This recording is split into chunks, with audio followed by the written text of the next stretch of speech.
મિત્રો, ધોરણ 12 અર્થશાસ્ત્ર 9 પ્રકરણ નંબર 5 ગરીબી.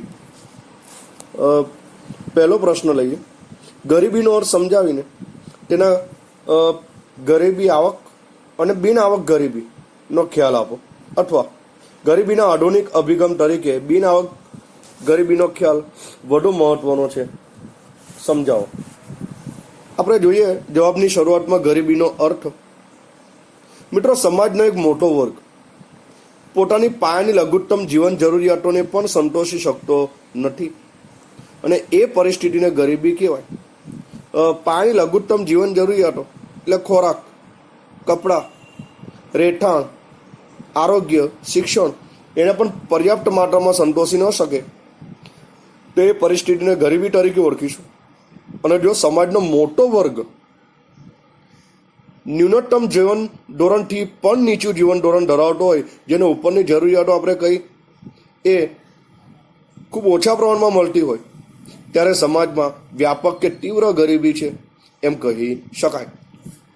જો કે વિશ્વના મોટાભાગના દેશોમાં ગરીબીનું અર્થઘટન કરવાના પ્રયાસો થયા જ છે, પણ ગરીબી એક સાપેક્ષ ખ્યાલ છે, એટલે તેનો અર્થ પણ સમય, સ્થળ અને સમાજ પ્રમાણે બદલાતો રહે છે. વિકસિત દેશોમાં જે પ્રમાણે ગરીબીનો અર્થ કરવામાં આવે છે એનાથી બિલકુલ ભિન્ન રીતે વિકાસશીલ દેશોમાં ગરીબીનો અર્થ કરવામાં આવતો હોય છે.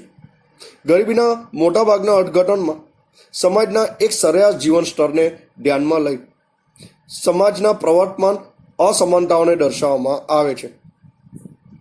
તેથી વિકસિત અને વિકાસશીલ દેશોમાં ગરીબીને નક્કી કરનારા જે ધોરણો છે, પરિબળો છે, એમાં પણ ખાસો તફાવત જોવા મળે છે. હવે આ સંદર્ભમાં ગરીબીના જુદા જુદા અર્થઘટનોને બે વિભાગમાં વહેંચી શકાય.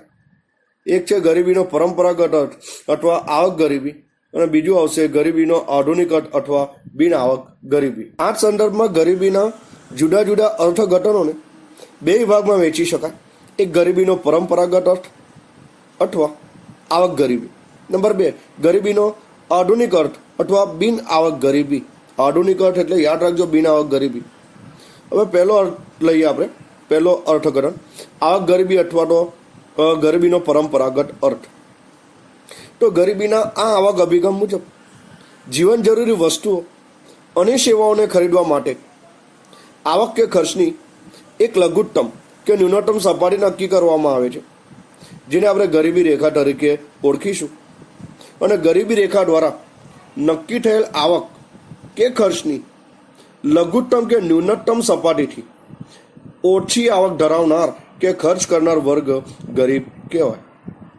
આમ આ અર્થઘટન અનુસાર ગરીબી એક અભાવની સ્થિતિ છે. બરાબર છે મિત્રો? અહીં જે જીવન જરૂરી ચીજ વસ્તુઓ અને સેવાઓની વાત કરી છે એમાં મોટે ભાગે કેલરી પ્રાપ્ત કરવા માટે ખોરાક પાછળ થતા ખર્ચ, બરાબર છે, કે આવકને ધ્યાનમાં લેવામાં આવે છે. આગળ વધીએ.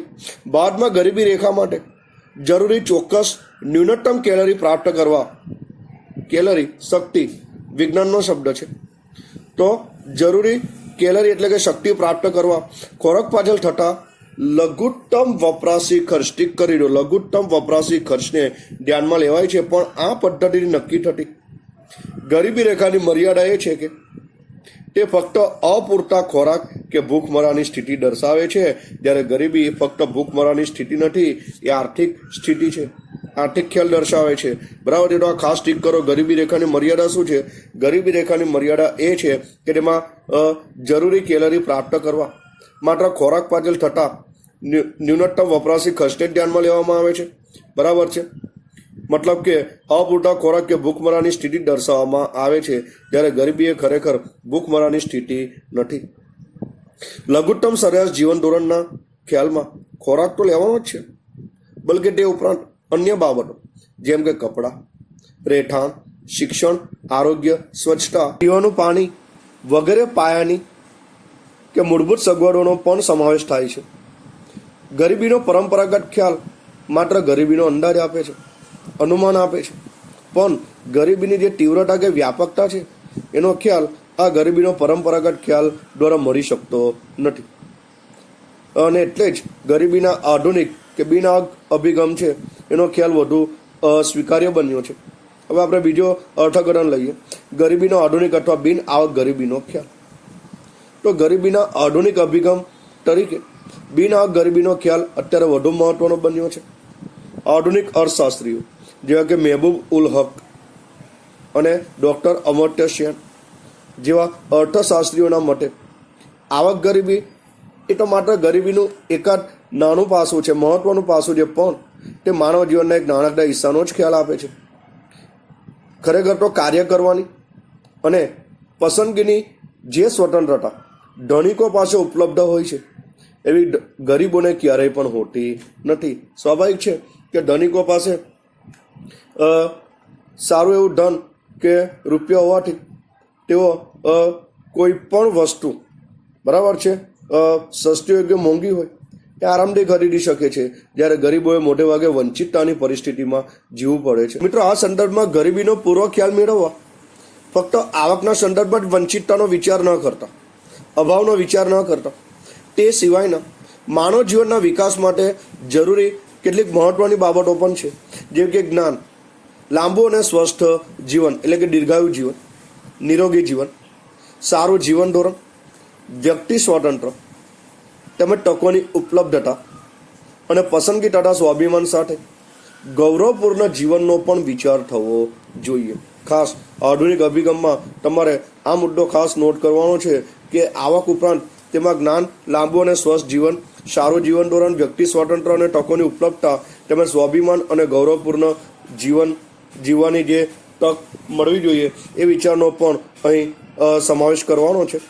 સંયુક્ત રાષ્ટ્ર વિકાસ કાર્યક્રમ એટલે કે યુએનડીપી, યુનાઇટેડ નેશન્સ ડેવલપમેન્ટ પ્રોગ્રામના માનવ વિકાસ અહેવાલમાં એટલે કે HDRમાં માનવ વિકાસ આંક HDI અને માનવ ગરીબી આંક HPI-ની ગણતરીમાં મુખ્ય 3 બાબતો જે કે જ્ઞાન, આરોગ્ય અને સારા જીવન ધોરણનો જ સમાવેશ કરવામાં આવ્યો છે. જ્ઞાન, આરોગ્ય અને સારા જીવન ધોરણનો જ એમાં સમાવેશ કરવામાં આવ્યો છે, જેની આપણે પ્રકરણ 2માં ખાસી ચર્ચા કરી છે. જેમાં જ્ઞાન માટે સાક્ષરતા દર અને નોંધણીનો દર એટલે કે 15 વર્ષ કે તેથી વધુ ઉંમરના વિદ્યાર્થીઓમાં સાક્ષરતાનું પ્રમાણ. આરોગ્ય માટે જન્મ સમયનું અપેક્ષિત આયુષ્ય, બરાબર, એટલે કે બાળકના જન્મ સમય એટલે વધુમાં વધુ કેટલું આયુષ્ય ભોગવી શકશે તેની અપેક્ષા. અને સારા જીવન ધોરણ માટે માથાદીઠ આવક એટલે કે અહીં માથાદીઠ કુલ ગૃહ ઉત્પાદન યાની કે GDP, ગ્રોસ ડોમેસ્ટિક પ્રોડક્ટનો સમાવેશ કરવામાં આવ્યો છે.